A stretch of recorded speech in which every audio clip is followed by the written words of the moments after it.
Police द्वारा मेरे विरुद्ध एफआईआर दर्ज की गई। इससे ये स्पष्ट है कि ये सब बीजेपी की अंदरूनी मिली भगत से ही सपा सरकार ने पुलिस कर्मियों पर जबरन दबाव बना के उनसे ये गैर जरूरी कार्य करवाया, गलत कार्य करवाया है, जबकि दया शंकर सिंह को अभी तक भी गिरफ्तार नहीं किया गया है। जहां तक बीजेपी के बारे में कह रही कि मोहरा बना करके, मेरी लड़ाई बिल्कुल अकेले शुरू हुई थी। मैंने पहले अपनी लड़ाई अकेले शुरू की, उसके बाद धीरे धीरे मुझसे लोग आके जुड़ते गए, चाहे वो कोई पार्टी विशेष हो, चाहे वो कोई इंडिविजुअल हो, सब लोग आके मुझसे जुड़े। उसके लिए उन लोगों को बोली थोड़ा सोशल मीडिया भी देख ले।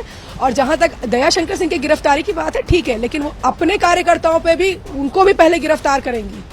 उन्होंने तो अभी सपा सरकार से बोला कि प्रॉपर प्रोसीडिंग्स नहीं हो रही है दया शंकर सिंह के लिए, तो क्या उन्होंने ये पूछा कि मेरे लिए और नसीमुद्दीन सिद्दीकी और सबके लिए भी एफआईआर जो लॉन्च की गई है उसमें भी आप प्रॉपर प्रोसीडिंग्स नहीं कर रहे हैं?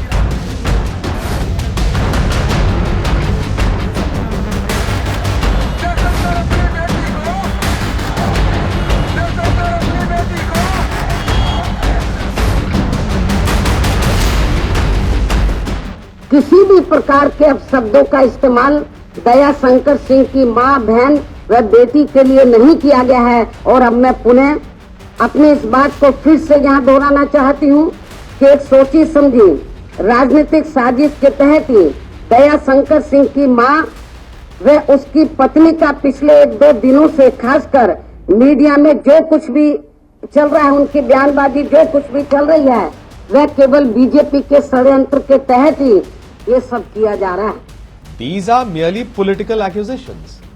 What are the facts and what are the substantive points? When Mr. Daya Shankar used inappropriate language for Mayawati ji, our senior most leaders, including the finance minister, other leaders immediately expressed their regret. Immediately action was taken. The person was expelled from the party. But what action has Mayawati ji taken against her senior leaders? Those who have used inappropriate language against Mr. Daya Shankar's wife, his children, including in terms of veiled threats. Shouldn't action be taken? That is the real issue. Why is the action not being taken? The rest of it is only political positioning.